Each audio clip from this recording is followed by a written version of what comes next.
We also are going to be discussing with Dr. Munang Richard, who is coming in from Kenya. Good evening, Doctor, and welcome. Yeah, good evening, Mr. Leo, and to the panelists and to the viewers. It's a great pleasure to be connected today. We also are expecting the arrival into our studios of Far Evis Taeyong, representing the Cameroon Renaissance movement. Joseph Wino is also expected to be joining us, as well as Edmond Kwati. But let me start with you. Dr. Richard, when you look at how religious we are as blacks in Africa and in other continents, are you not also wondering, like many others, why we are at the development level where we find ourselves? We pray so much for God to take us from where we are to some miraculous land. Is God not listening to our prayers? Yeah, thank you very much, Mr. Leo, and again, good evening to the viewers. Let me put this in perspective. Religion is not God. Religion is a conduit in which people perpetuate their beliefs. And one of the things that have actually been an issue is that when you look at the entire world, 75% of Africans, and I will limit my discussion to Africa because that is the continent with the highest black race, 75% of Africans are religious. But when you look at it from the way in which these aspects of prayers and religion, from my own perspective, have been manifested, they've been manifested from the talk perspective rather than from the principle perspective. What do I mean by this? What I mean by this is that if you are talking about action and speaking, those are two aspects that are not really aligning. And therefore, we end up with the word rather than doing the word. And so as a result of that, I actually believe that on Fridays and Saturdays and Sundays, when God actually looked down on Africans, he laughed, because you're talking of a continent where we have 700,000 Africans who are energy impoverished. At the same time, we have 365 days of sunshine. That is paradoxical. We have a continent that goes and prays for food, then have 65% of uncultivated arable land, and then is losing food worth $48 billion US. That's paradoxical. And then we have 257 million people going to bed hungry. So when you look at the prayers, which even those who are Christians will understand from the Bible, in James chapter 2, verse 17, that faith without work is dead. Then we have been showing faith without necessarily translating into work. So it is time to start now to actually ask the question, what has been the missing link? And the missing link has been the fact that we have not been living the principles of the scriptures, the principle of selflessness, the principles of hard work, the principle of diligence and self-discipline. And so we need to do three things. The first thing is to leverage the institutions that we do have. And the first is family. In our families, we need to start inculcating the attitude of self-discipline and hard work and selflessness. Because the truth is that we actually, as a continent, do not actually embrace the values of selflessness. We tend to be selfish. These are realities, and sometimes they're uncomfortable to speak, but it's good to speak the truth so that at least we can make meaning. The second aspect is that we need to cultivate the attitude of collectivism, not individualism. We are quite very, very individualistic, and these are not the aspects, the family-grounded values that we were taught. Today, we have individuals who love to succeed alone rather than succeed as a collective lot.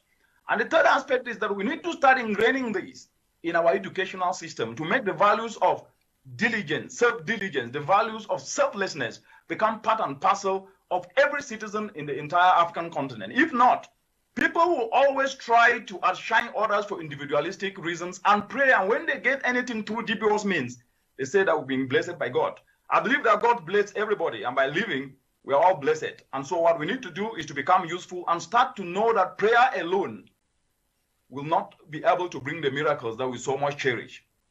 Back to you, Mr. Leo. Okay, Dr. Richard, now I don't know, you are an expert on issues of development. Have you come across theories that explain the relationship between Christianity, the multiplicity of churches in Africa, and development? Yeah, thanks again, Mr. Leo, and I've listened very carefully to the panelists. And please let me put this in perspective. Okay. And I will start off from the dimension of what we understand in the context of development and the people of Africa vis-a-vis other parts of the world. I'll bring up this part in Canaan, where Jesus turned water into wine. If you notice, there is one particular aspect that we are not mentioning here. Jesus asked, he said, fill the jar. Who did he say fill the jar? He asked the people to do it. That means they applied effort. The miracles did not just happen by default. They happen whereby somebody had to apply effort to do something before it finally got turned to wine. That means we've been missing this link that if we do not apply effort, we do not use our talents and our skills, and continuously believe that something will just happen to us just because we have sat and we think that we are so special that it will happen, that doesn't work anywhere in the world. And therefore, to answer your question, in the 1960s, South Korea was actually at par with the African countries when they were fighting for independent dispensation in the continent at the time. And in 1962, South Korea became so broke and experienced a hunger episode that African countries were actually sending them food. And an African country, for diplomatic reasons, I will not mention the name, actually gave South Korea a loan of $10,000, which was later repaid. South Korea is not a religious country. What did they do different that Africa is not doing different? They focus in enhancing the skills of their citizens and applying values of discipline, values of selflessness to capitalize on what they had in abundance. And that time was textile, and they started exporting textile out of the country and adding value to what was there. When you come to the African continent today, I think the issue is narrative. I think this is really an issue that we need to address without any fear of contradiction. The narrative is that if you fold your arms and pray alone, things will happen. And because of that, yes, miracles do happen, but miracles happen when you apply effort. And if you are lucky and they happen when you have not applied effort, it doesn't mean that they will continue to be happening that way. And there is an aspect that is hardly discussed in the continent, and my understanding of the continent and from the development perspective is that anything that fits to the miseries and good fortunes of the continent is easily embraced. That we will have rain, then we don't prepare with the seeds to plant, and then it rains, we don't plant, then we expect that we're going to have a harvest. It doesn't happen anywhere in the world. Know that we will go to school, and when we finish school with a certificate, unless we apply our skills to turn our talent to skills and then apply the skills to get a result, we will automatically get our problem solved. That's a fallacy, and that's a false narrative. So the difference between other continents and Africa is that they focus in developing the skill sets of their citizens and nurture them with the attitude of selflessness, not selfishness, the attitude of collectivism, not individualism. But for us, we want to focus on what we can get without necessarily doing anything. And then when we get it, we call it miracles, when despite the fact that even the processes are dubious. So the point is that unless we go back to the basic principles of nurturing self-diligence, of nurturing selflessness in our young people, and even those who are still young at heart, we might end up having a leadership point, we might end up having bad governance. And because the panelists said this, when you perpetuate that ability that if you pray alone, you are going to have what you don't have, people then believe in it and continuously get impoverished. Then their misery and frustration increases, and anything that will sink into that, they will believe in it more. So it takes the guts for each and every one of us to be able to start debunking these false narratives and false beliefs that if you do not apply effort, you can be able to get miracles. Effort is what we need, not only lip service. Thank you. Effort is what we need and not lip service. Yes, Dr. Richard, we're talking about the church and development in Africa. Are we also where we are because we are so divided? The church, Christ preached love and actually advocated for unity amongst our people. But Africa is plagued with so many crises. which translates to the fact that we are very, very not open to the principle of forgiveness, tolerance, and peaceful means of solving our problems. We rather prefer going the violent way. Yet we are very Christian. Mr. Leo, I think this is a very important point, and I would like to really emphasize on this. If you look at the entire scriptures, and I think different religious affiliations that people are affiliated to, it centers on one word: love. And love is not supposed to be only through spoken words. It's supposed to be demonstrated through our actions.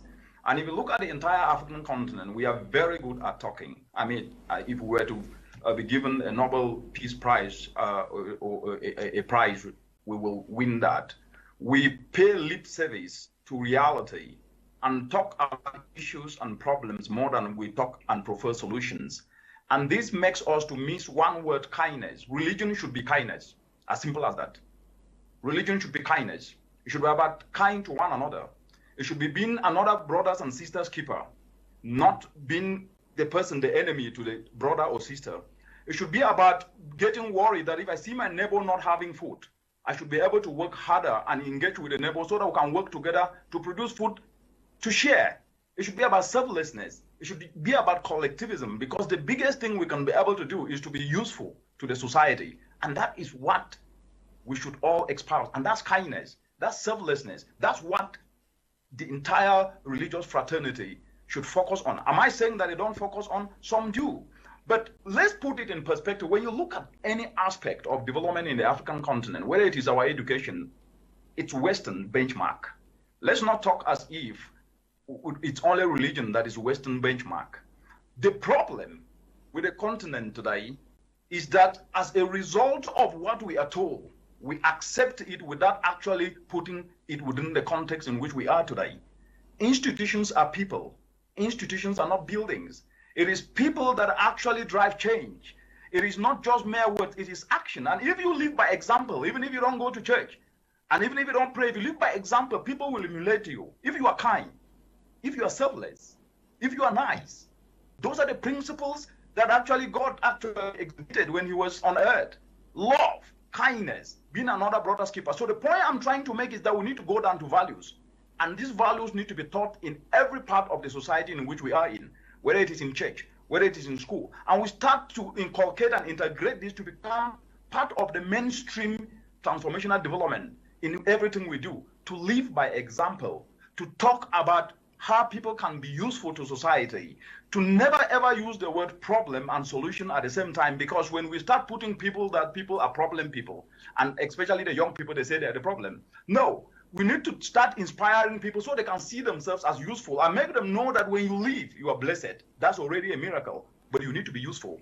And usefulness means you need to do something that goes beyond your immediate surrounding. So the point is this: the systems we do have, whether they're religious institutions or their academic institutions, we must focus to make sure that kindness becomes the central pillar that everybody needs to embrace. Because there are other people who pray and they don't pray. They have their other gods that they pray to. It's not just churches. They don't even go to church. They've never been to church. I saw my grandmother who used to pray. She never went to church, but she was kind. She was selfless. She fed an entire village. That's what we need today. So the conclusion on this particular point from my own side is that if we do not embrace selflessness and make it the central pillar of our actions, not only talking, but acting to address the challenges we face, because you cannot tell a hungry child that you gave him or her food yesterday and he or she is going to listen to you. You can't pray on a hungry stomach. You can't tell a child to pray on a hungry stomach when you could have actually helped that child to learn a skill, to then be able to do something that can put money in her pocket or his pockets and food on the table. That child will even believe you more that actually you are actually helping him or her to grow. But when you only tell that child to pray without giving an opportunity, Doctor, away from that, I just want you to briefly comment on this. You are observing what's happening in Africa as well as other parts of the world. Many persons think that in 2022, we should still blame the colonial masters for where we are today. I think that point I touched a little bit, but let me just focus on it so that at least I can provide a precise answer. I said that when you look at the continent today, we talk about problems and we transfer the responsibility to others. That's something that we have never really admitted. We are very good in transferring our responsibility to others so that at least we can stay back and talk and blame. It's not only Africa that was colonized. Asian countries were colonized. Latin American countries were colonized. European countries were colonized. Why are they not at the same position in which we are in today? We have a problem in that we focus more on history and forget the future. We focus more on looking at what is internal in us to leverage it to be able to turn challenges into opportunities. We use the energy in blaming others. It therefore means our problem is that we are limited in our ability to recognize what we have that we can offer. And then we use that energy in complaining. So what we need to do is to ask one question: what am I useful for? And the usefulness is to devise solutions to the challenges in which we face. Then the next thing should be, we get at tomorrow, wherever we are and whatever thing we are doing, and say, how can I help that child in the village to be able to put food on the table? It's not about money. It's about inspiring people. It's about making people to become passionate. And just by inspiring a human being, that human being can become unstoppable. And so our problem has been that we are excited when we complain and blame others, rather than excited when we devise solutions. And the last part on that is that our society has been constructed in a way that when solutions are devised by some people, especially the young people, I see them devising a lot of solutions, they are not appreciated and inspired to do more. We instead glorify material and leave the aspects in which we are supposed to focus on, which is inspiring those who are preferring solutions and developing solutions to the challenges, but glorify material. And that's why somebody will steal and be applauded in the community or in the society, because they say, you get plenty of money now, you don't bring plenty of money, at least you ride big car. That mentality sucks, and it is what is retrogressing us. So we must now focus in appreciating progress, appreciating solutions, and at the same time inspiring people so that they can self-believe. So the problem we have is that we lack self-belief, and we need to start believing by believing that we can do what we can do using what we have, not what we don't have, and start being part of the process, not only waiting to embrace the product. We must be part of the process, and part of the process needs effort. I'll go back to this. It needs effort. Sometimes we see effort as punishment. Effort is not punishment. If you do not apply effort, how do you expect an output? But we sit, we complain because we want someone else to apply the effort. The world doesn't function that way.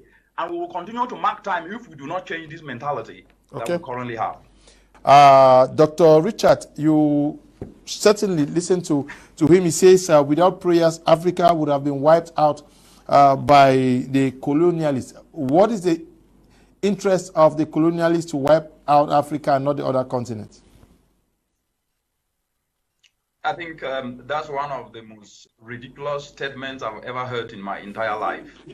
That without prayers, Africa could have been wiped out. I think God is no respecter of persons. You reap what you sow, and if you don't plant, you will not harvest. You plant maize, you will not harvest beans. You plant beans, you will not harvest rice. And somehow to fixate and make such a ridiculous statement like that, to me, is something that is tongue twisting and jaw breaking. That's one. Two, look, I think we love sensationalization as Africans, and that's something that I don't really associate with sensationalism.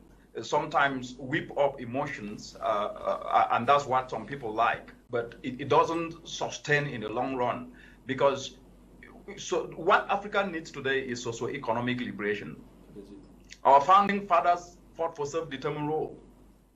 But the missing link with what they fought for today is that Africa is not socio-economically empowered. Nobody will listen to any message if he or she cannot put food on the table. I'll keep going back to this. Unless we try to look at what we have and leverage it to ensure that we socio-economically empower citizens across the entire African continent, 10 years, 20 years, 30 years from today, the discussion we are having today will still perpetuate. So what do we need to do? One, we must be able to leverage the institutions we have. We must pride ourselves as Africans of having some structures and institutions that other parts of the world have never ever had. If you take our local governance structures across the entire African continent, which I happen to work with some of them, they have the most structured, well-guided, streamlining approaches that can actually be leveraged to reach millions of people. We're working with the Buganda Kingdom in Uganda, and we've actually demonstrated this. That aside, let's come back to churches. We should not only look at the negative part of what religious institutions present to those that look so. Let's look at it from the perspective of what they should be leveraged. And I think when you look at what Elvis and Aloysius and also Dr. Dimocho said, I mean, they brought up some very excellent points, and I want to build on those. I go back to the point that Africa needs socio-economic empowerment. How can we start to leverage churches as institutions that are accessible to people in communities and use them to drive entrepreneurship in the continent? We can not only go to pray, but let's use churches as we are used to Njangis. In East Africa, here they call it Chamas. In West Africa, Cameroon, Tongtins and Njangis. Can we make every church to become a Tongting and a Njangis so that resources can be raised, and those youth who have ideas, they can actually access that money to do something to build their skills and to start driving entrepreneurship in their different localities? We can not only wait and complain when we have structures and opportunities in place that we can leverage, and that will transform the country. Second and third, almost, we have a country. If I take Cameroon, for example, which I know a thing or two about, Cameroon actually, their middle class is the informal sector. It's the only country in the entire African continent, which I cover, that have the middle class being the informal sector that contributes 50% to the GDP of the country. What does that mean? If you were to leverage the structures in which they have, they are leveraging cooperatives. One or two, three people, even when we were growing up, my mother have a Njangi group. They will contribute little money to buy our books. Why don't we build on those with ideas to be able to ensure that at least we can transform our churches to become the bigger institutions in which they become, because we will bringing God's word into it, it should even function well. So let's start to look at how do we leverage churches to work for good and help empower socio-economic transformation from an enterprising dimension. And the last part is that when we look at issues in the continent, whether it is prayers or whether it is bad governance or whether it is leadership, we can discuss that. But you do not fight existing realities. You will not win. What you do is you develop alternative models that can make existing realities obsolete. What does this mean? We must be able to look at alternative pathways that can turn challenges to opportunities. We don't need to fight what doesn't work. What I mean by fight what doesn't work, if there is poverty and we keep talking that there is poverty, just by talking about it will not change anything. We need to prefer solutions and start to work with the coalition of the willing. And the coalition of the willing, we have 60% of our population youthful. You can only operate from your position of strength. Our position of strength as a continent, our young people. Let's build on their abilities. Let's encourage them. Let's inspire them. And as a result of that, we'll start to have a groundswell of solutions that will then turbocharge transformational development. And last on this particular aspect is that we must start to inspire one another. And that is a personal responsibility. It's not government that inspire people. You and me should inspire one another, starting from our circles. We should start to tell people that they must be able to live a purposeful life. Whether you're a journalist or a climate scientist like myself, or you are a priest in church, it doesn't matter. We must be able to showcase by example that we are kind, that we are selfless, and that we should inspire people that if you don't have a skill, you will not be relevant in this 21st century. Why? Because the skill is the biggest premium. It's not because you come from Com, or you come from Bengui, or you come from Boom, or you come from Southwest, or Littoral, or not, that matters. When you stand on that stage, it is what you can offer that makes the difference. People will tend to know where you come from later. But when you offer value, they take that value that you've offered, and to offer value, you need effort. So life is not a place of ease or celebration as we have been told. It's a place where we apply effort. It's a place of sacrifice. To build value needs effort. And without this, doing so to drive socio-economic transformational development, we will never ever get out of this quagmire in which we are in today. Okay. Over. Okay, we have to end at this juncture. Thank you, Dr. Richard, for passing through this program today. Yeah, thank you very much, Mr. Liu. And let me just 1 second say that first of all, the church is us, ourselves, and we need to prefer what we need to do by applying effort. Church is not just a building. Prayers is important, but we must apply effort to be able to ensure that at least we do what we are expected to do. It was a great show and a great panelist discussions, and I really appreciate the time and the opportunity.